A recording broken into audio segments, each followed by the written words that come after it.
It is a test of how he presents himself and to what extent he has a integrity of character. We see in a candidate whether he is self-confident or not. Is he diffident?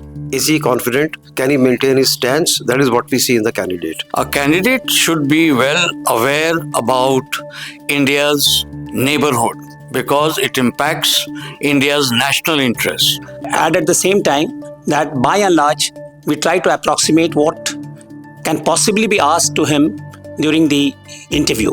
We try to gauge with what expectation he is coming. So, most important thing is how far is the date of interview. Date of interview will give us how much time he has to prepare himself for the personality test. And as the UPSC curriculum says, it is not a test of his knowledge, which is already done. It is a test of how he presents himself and to what extent he has an integrity of character. You see, no written test will assess the integrity of the character unless you put in some provoking questions to him. So we see what is his expectation and we try to fulfill what UPSC board will be asking from him. Thirdly, we don't expect him to be a PhD scholar. So, but suppose he is a student of physics, he should be thorough with the basic understanding of the physics and physical theories that he must know. So, for example, he must know Einstein's E is equal to mc square or general theory of relativity or special theory of relativity, the distinction between the two.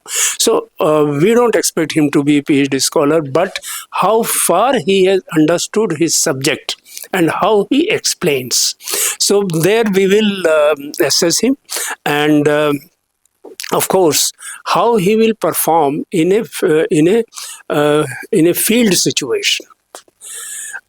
In district administration, all sorts of problems will appear before him, and also he has to perform in a secretariat environment. In both, he has to be assessed by UPSC, and we try to recreate the same environment for him and for the board. So that is the attempt. After assessing what expectation he is having, that is the through questions we try to assess that. Briefly speaking, we try to assess the suitability of the candidate for a role in the civil service.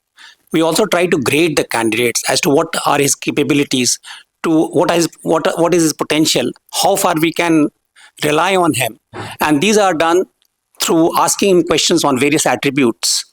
We also try to assess him or her by asking him questions on general affairs, whether he's aware of the environment, whether he knows as to what he has studied, and more so whether he can apply the knowledge, the theoretical knowledge, to the practical aspects. These are the areas where we try to assess the candidates on. And I must also add at the same time that by and large, we try to approximate what can possibly be asked to him during the interview. Thank you. We see in a candidate whether he is self-confident or not. Is he diffident? Is he confident? Can he maintain his stance? That is what we see in the candidate. Then we see how he handles the stress. Stress is something very natural which every candidate is likely to have because he knows it's an interview and he's being assessed. So how he handles the stress is very important for us to assess that point of view. Then comes to his demeanor. His demeanor has to be appropriate according to the requirement of the interview. And this is not the test of his knowledge. This is a test as to how he gives a response when he's under stress and when he doesn't know the answer. Every candidate may not know every possible thing and nobody knows that, but how he responds to that under stress when he doesn't know the answer, whether he meanders, whether he takes a guesswork or he's honest and says, sir, I'm not aware, I'll have to find out and read more on that. And these are the issues that we look at a candidate when he enters and he sits for the interview. Thank you. A candidate should be well aware about India's neighborhood because it impacts India's national interest.